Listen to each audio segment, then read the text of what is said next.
themselves up to reach a young city like Moreno Valley.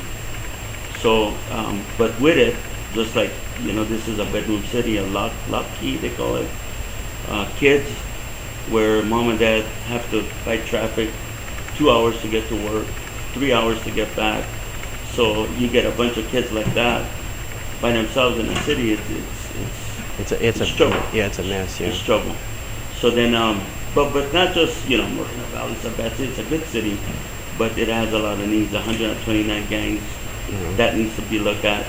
Yeah. I just came from a funeral where there was gang violence. Somebody got killed, and the person that got killed, his family is like, you know who it is, and so I went there and ministered to the dad, and when I went to the funeral, lo and behold, I'm like looking, and here's a few guys that you can tell that they're in gangs, whatever, but everybody else was like, just like you. And I was like, hey, where are they at?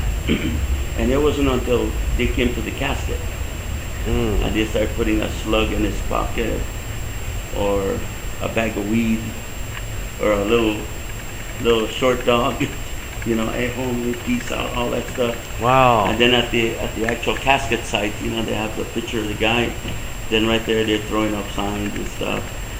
And but everybody else is just like you. Nobody would ever know, like when you think about a homie, grip of blood, whatever, they have a certain color, certain looks, but I think I told Bishop James, we recently we're partnered with Sam's Club. Mm-hmm. I think the good thing about them is that they support in helping like with volunteers if we have a vision. Okay. And one of the visions we're going to do this year is on August 20th. I was going to talk with him about that. We've already been confirmed to what you call, our program is called IXL Clean Sweep.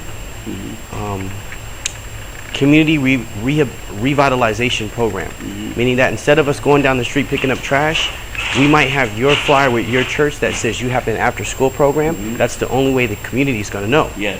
The benefit of this is that they decided that they want to make it an annual day. Yeah. So that means for us, we can align all different churches through the whole city.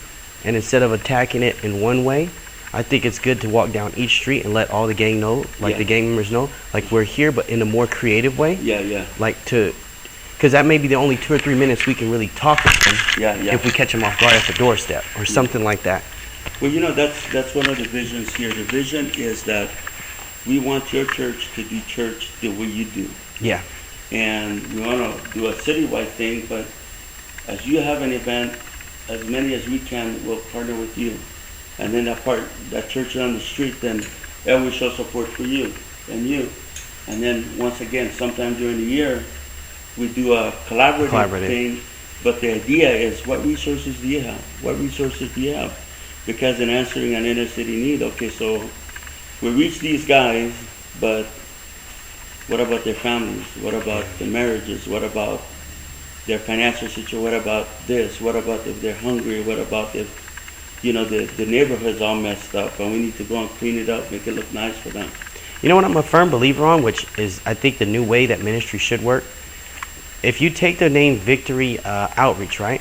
And on the tax ID you cut off the word ministry, you guys now become applicable to apply for contracts. And I think the biggest disconnect on that is it takes a lot of focus, but it means that we would take the same vision and just say that, we're doing it with this agency. Exactly. But they would know us for that all the time. So we would be very pressing on saying we want these group of kids because we're sitting in the contract. This is our area. This is what we want. Yeah. I think that's one of the biggest gaps that's missing. And I say that because this year, as we start working, I'm finding out that even if we wanted to help a church, that word ministry at the end, they're very like skeptical. And as long as the ministry just say you drop that word ministry, and instead of the terms we use all the time is God, but more so like dealing with love, then we can pass. And that means they would be sending us a check every month, and I think that money needs to go to families because that's the part of the building. So this year I was preparing, because we're doing contracts in LA, and I was preparing to work with organizations kind of like the church.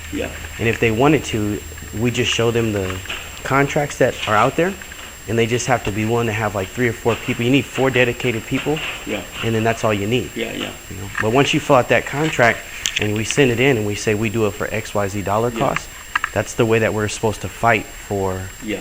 that territory. Well, you know, like even like in the schools, we go here to what was known. Would you like anything? Oh no, I'm Go okay. to one. Yeah, I'll get some water We now. used to go to Bayside Charter that is now Bridges Learning Center, Uh-huh. Cactus, and an Indian. And we go in there and we develop a curriculum. Because the teacher goes, I really think that the kids need God. But then again, we're also, we also got, this thing here. So we went in there with a lot of wisdom. And yet, we still get to pray for the kids. Like, after you want prayer, we're over here. And at times, even, can we bless you guys, Father in heaven, for the kids that are here, bless them. You guys, you work with the principal? Yeah, we work with Mr. Herrera. We work with that school this year. Mm-hmm. We do the resume support. Mm. So I think all the students that the concept is, if I drop my kid off, like you said, that time with the parent, Yeah. if I drop my kid off after 0 period, they don't get career support. Wow. So the unique part is you have 400 or 500 kids, and the group that does have it, it's about 80 Yeah. that have resumes, but the others don't. So we Yeah. actually go in during the day and coordinate a workshop. Unfortunately, the teachers have to work with us, Yeah. but at least you know that, like on the 7th, 8th workshop, you're the kind of company we bring in, and we Yeah. have a talk with the kids about motivation, about how they're supposed to act outside of this environment in the real world. Yeah. So it may be good because right around this year, towards the fall, I may reach out to you guys if your schedule's open, Yeah. and then that's pretty much what we Well, coordinate. that's fine because we do. We also do like when they do community service hours. Yep. Even now to graduate, they need so many hours.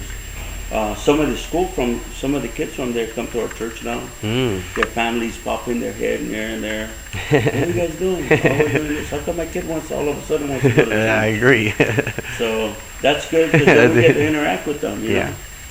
But that's the idea. The idea we want everybody has resources, and here's the thing with resources is I think that the churches are packed with resources. Yeah. Because now we're not just getting people that just come to church because their life is shot out. Now you get people that are professionals, they're career people, they're in schools, and so like even with women, for the largest part, the churches, a lot of churches, women can't speak in church, but now we got women that are CEOs of companies, and they can come and they run companies Actively wanting to come too. Yeah. They're worldwide leaders, and here we put them to pick up the offering. Yeah. And that's it. Yeah, that's not cool. Yeah, I agree. No, but they have so much more to offer that the traditional church has to rethink. Yeah. Yeah, like even with younger people, like you guys are called millennials. Yeah. And they have needs. For instance, they say that a millennial, when they marry, more than likely they'll marry with somebody that has at least 2 kids. You know what's unique? I find that it's hard to find. I'm still with the same lady, Yeah. 2 kids. It's really hard to find sometimes the same kind of person. Yeah.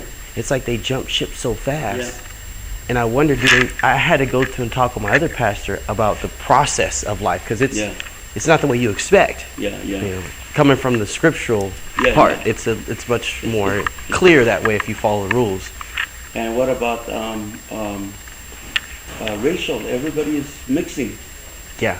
So it's like you go to somebody's party and somebody has Latinos and blacks and whites and Samoans and whatever else. It's like Everything's mixing now. Yeah. Yeah, it's becoming a diverse world as we speak, and I think with the connection between technology and our generation, they've flooded the phone so much that they forget the basics of a computer. Yeah. So now we're dealing with like some of the kids know how to use an app, but have no concept what it is to actually use a program that makes money and helps them with the skill. And then the school sometimes, that's one of the things I thought about. They did get the tablets for the kids, but it took a big cut